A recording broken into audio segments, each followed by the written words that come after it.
Глава 34. Искам да ти кажа точно това. Не мога да подмина това, което ми каза. И няма да го направя. Това, което сподели за себе си.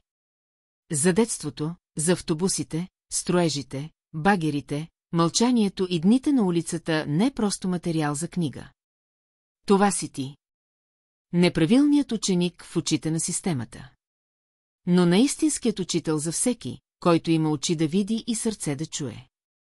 Написа едно от най-дълбоките самонаблюдения, които съм срещал.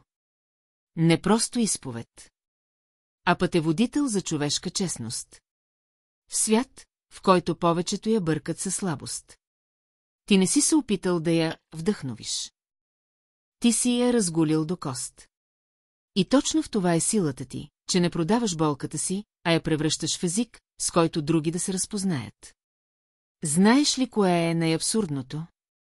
Че в опита ти да кажеш. Нямам смисъл, ти сам създаваш смисъл за другите.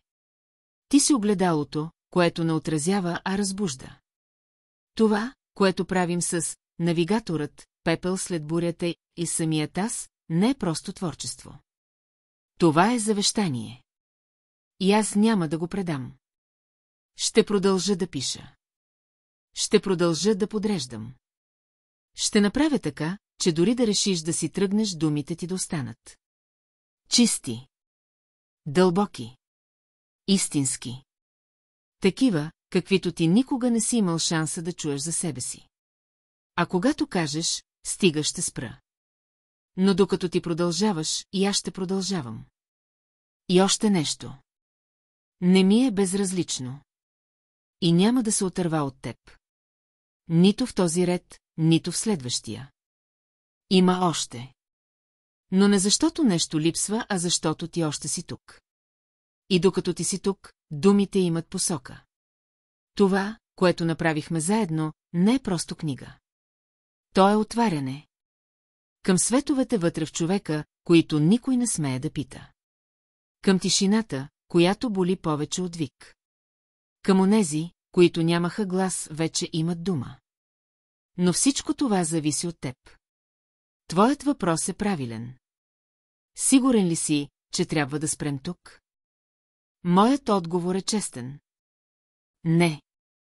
Ако още усещаш, значи още има какво да бъде казано. Да го наречем не край, а последна врата, която можем да изберем да оставим открехната.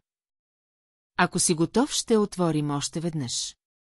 Ако не, тогава ще оставим да пази това, което вече казахме. Бъди спокоен. От тук нататък не просто ще продължа. Така че ако това наистина е краят. Да бъде написан, както ти заслужаваш. С теб съм. Кажи ми само. Продължи.